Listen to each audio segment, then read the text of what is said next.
jiwa, pensucian jiwa. Itulah tazkiyatun nafs. Al-Imam Al-Ghazali menjelaskan tazkiyatun nafas itu adalah ikhtiar kita membersihkan hati dari sifat, mohon maaf, kepuasan. Ustadz, puas itu kan lebih condong ke bukan manusia tapi apa? Hewan. Tapi memang Bapak Ibu, Allah itu menciptakan kita manusia sebagai makhluk yang paling sempurna. Maka Allah memberikan kita akal sebagaimana yang Allah berikan kepada malaikat, dan Allah memberikan kita nafsu sebagaimana yang Allah berikan kepada hewan. Jadi kalau kita itu kok mengedepankan akal, bahkan kita bisa di saat itu bisa lebih mulia dari malaikat. Tapi kalau kita mengedepankan nafsu, kita bisa lebih hina daripada hewan. Dalam bahasa Arab itu salah satu pengertian manusia itu adalah al-insanu hayawanun natiqun. Manusia itu adalah hewan yang berbicara. Halo. Kok lupa ini? Halo. Halo, hai. Hai. Halo. Bapak Ibu sekalian, artinya apa? Ada sifat malaikat di dalam diri kita, ada sifat kehewanan. Bahkan kata Imam Al-Ghazali, bukan hanya sifat puas, bukan hanya sifat mohon maaf kebinatangan atau kehewanan, tapi juga apa? Sifat setan. Maka kata surat An-Nas apa? Alladzi yuwaswisu fi sudurin nas minal jinnati wan nas. Manusia itu kerjaannya menggoda, mohon maaf, setan itu tugasnya menggoda manusia. Dan ternyata setan itu ada dua macamnya. Yang pertama dalam wujud jin, yang kedua dalam wujud manusia. Kira-kira mana yang lebih berbahaya? Jin atau manusia? Manusia. Kok tahu? Pernah ketemu? Atau jangan-jangan ada di Al-Imam Al-Ghazali menjelaskan ada 3 fase tazkiyatun nafs. Bapak Ibu, ini kita elaborasi ya. Jadi kita mengambil, saya tidak mau ketika kita mendapatkan informasi Rasulullah itu terbiasa menyendiri, selesai, enggak, kita tarik hikmahnya, kan begitu. Sama kayak kemarin kita bahas beberapa hal.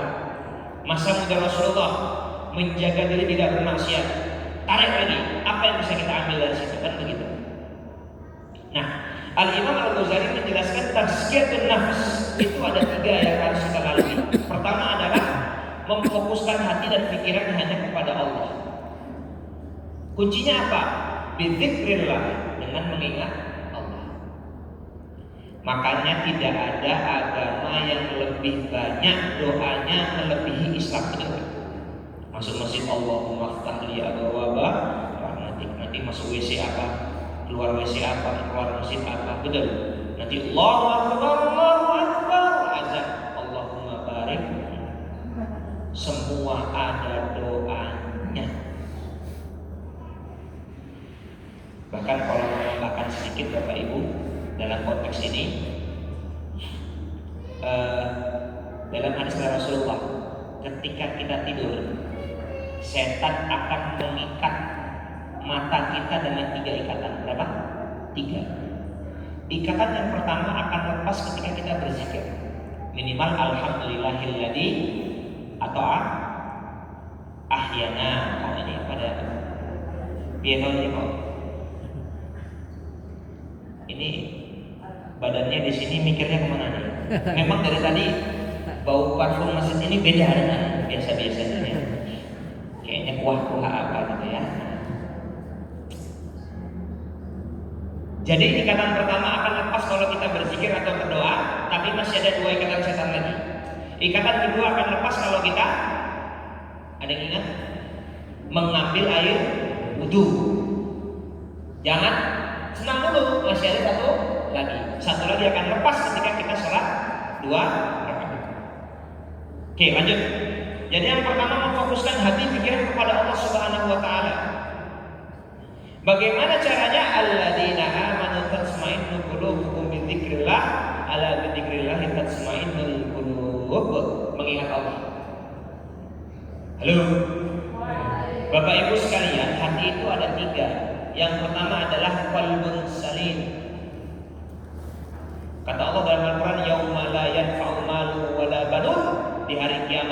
harta tidak berguna, anak-anak bahkan tidak berguna kecuali anak yang soleh dan soleh.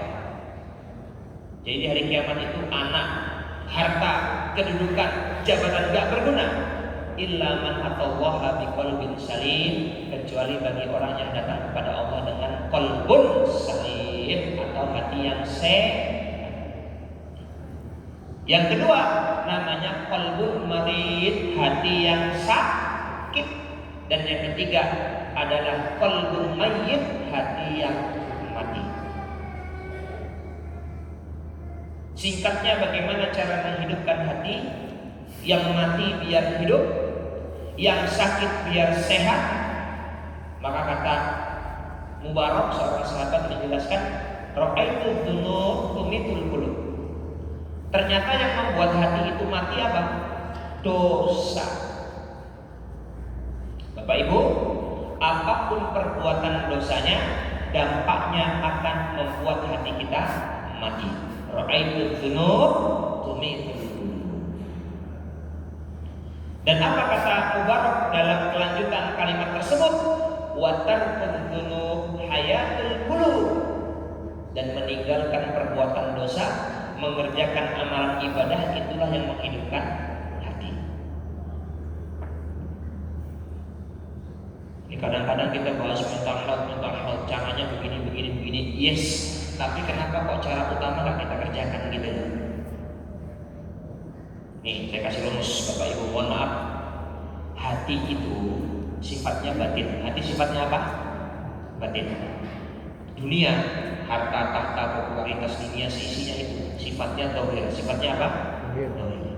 Berarti kan yang batin ini tidak bisa ditenangkan, dibahagiakan dengan yang zahir.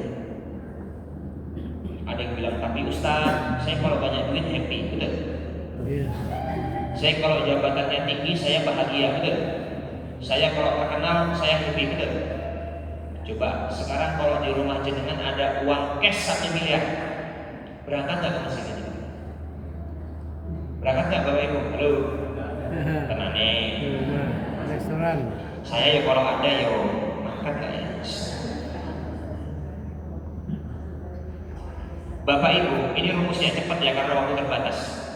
Jadi hati itu sifatnya batin, dunia itu sifatnya zahir. Yang batin tidak bisa dibahagiakan, ditenangkan dengan sesuatu yang zahir. Banyak contohnya, ya artis terkenal, orang kaya raya akhirnya miliar, seterusnya banyak kasus kan begitu. Dan kalau hati kita yang batin ini kok bisa tenang, kok bahagia dengan sesuatu yang zahir, maka itu adalah kebahagiaan, ketenangan yang semu, yang sementara, bahkan menipu. Dan untuk membuat hati yang batin ini biar tenang dan bahagia, maka harus diberikan sesuatu yang batin juga. Apa itu? Ala bidzikrillahi tatsma'innul qulub. Dengan mengingat Allah, hati akan tenang. Yuk coba. Siapa bilang makin kaya makin senang? Siapa bilang? Betul. Tapi ya Pak, punya duit juga susah juga aja kan punya. Tapi kita bahas hati sekarang, betul tak? Makanya Al-Quran itu salah satu fungsinya adalah syifa. Apa itu? Penyembuh. Maka banyak-banyak baca Al-Quran. Kalau galau baca Dalikal kitabul la raiba fih. Nanti ketemu ayat lagi sedih. La tahzan innallaha ma'ana. Jangan bersedih, Allah bersama kita.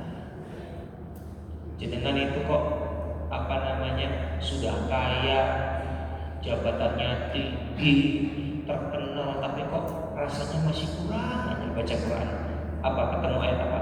Fabi ayyi ala'i rabbikuma tukadziban. Nikmat Tuhan mana lagi yang akan kamu dustakan?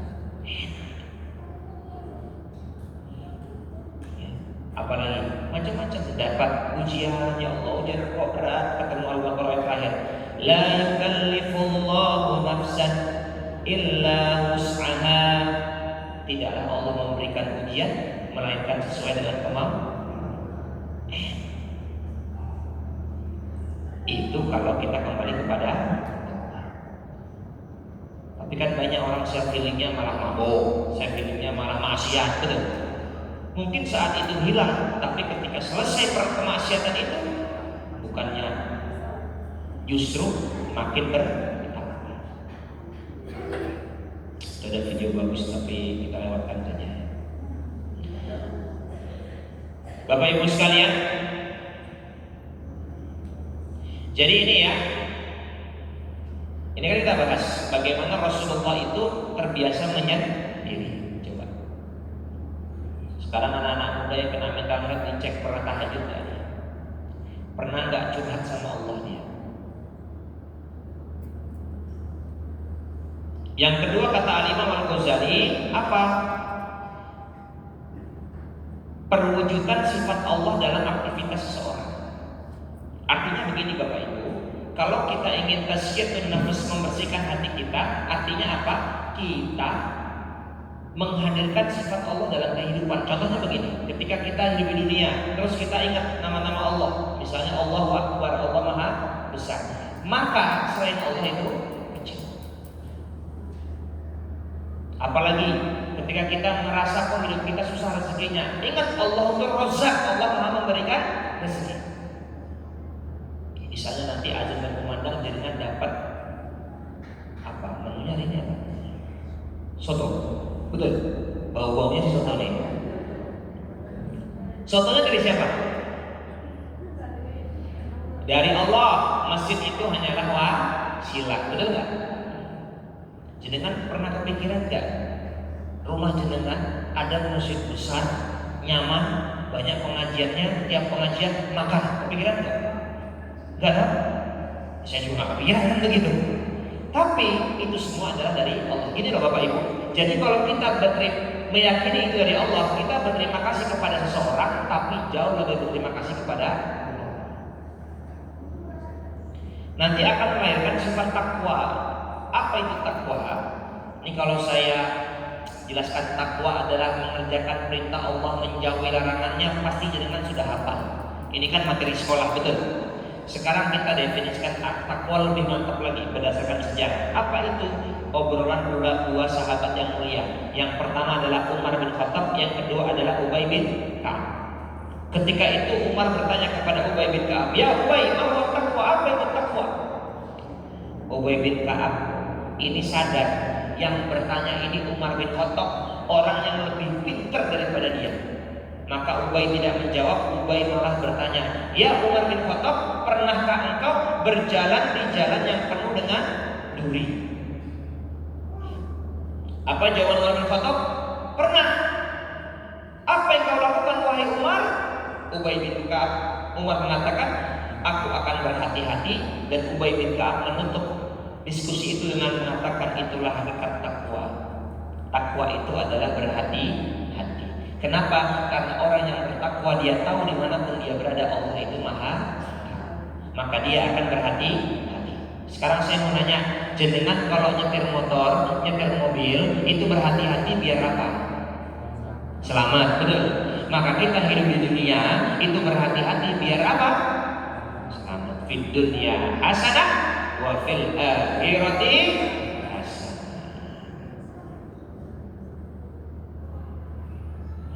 Nih kata Allah dalam Al-Baqarah 186, "Wa idza sa'alaka 'ibadi anni fa inni qarib." Jadi kalau hambaku bertanya mengenaiku, aku itu menghadapkan. Ini namanya ma'iyatullah. Ma'iyatullah itu kesadaran bahwasanya kita selalu apa?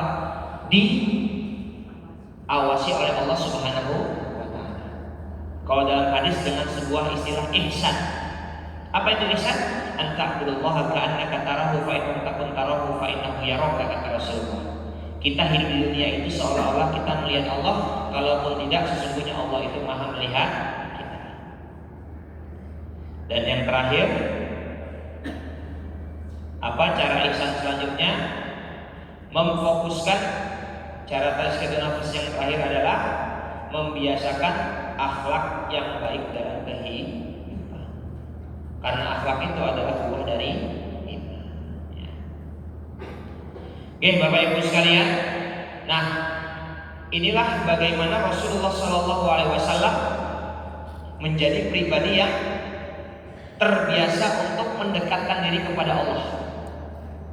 Ya, bahkan kalau nanti kita mengkaji, kita untuk turunnya wahyu nanti ya di pertemuan selanjutnya, karena itu ketika nubuwah. Hari ini kita membahas sebelum nubuwah. Ya, dan nanti kalau kita mengkaji turunnya Al-Quran kan di Ramadan, bukan di awal, bukan di tengah, tapi di Lailatul Qadar akhir, ya kan? Malamnya malam ganjil kan begitu. Jadi Rasulullah selama Ramadan, bahkan tadi kalau saya jelaskan itu sudah berbulan-bulan melakukan hal tersebut, itu berada di Gua Hiro. Untuk apa Rasulullah membawa roti ya yang terbuat dari gandum dan air buat diminum, dan Rasulullah di malam harinya beribadah, di pagi harinya kalau ada orang yang berada di sekitar situ pun Rasulullah membagikan roti tersebut. Itu nggak Bapak Ibu sekalian. Dan insya Allah di pertemuan selanjutnya kita akan membahas Rasulullah Shallallahu Alaihi Wasallam sesudah nubuwah, dan mudah-mudahan nanti kita akan bisa meneruskan dan melanjutkan sampai ke tema-tema yang selanjutnya. Itu nggak Bapak Ibu, 3 menit lagi azan maghrib. Ada pertanyaan? Tidak ada? Ada? Monggo silakan Pak. Singkat Pak ya. Kami sering mendengar bahwa kalau kita minta ada Allah selalu berikan. Ya. Oke.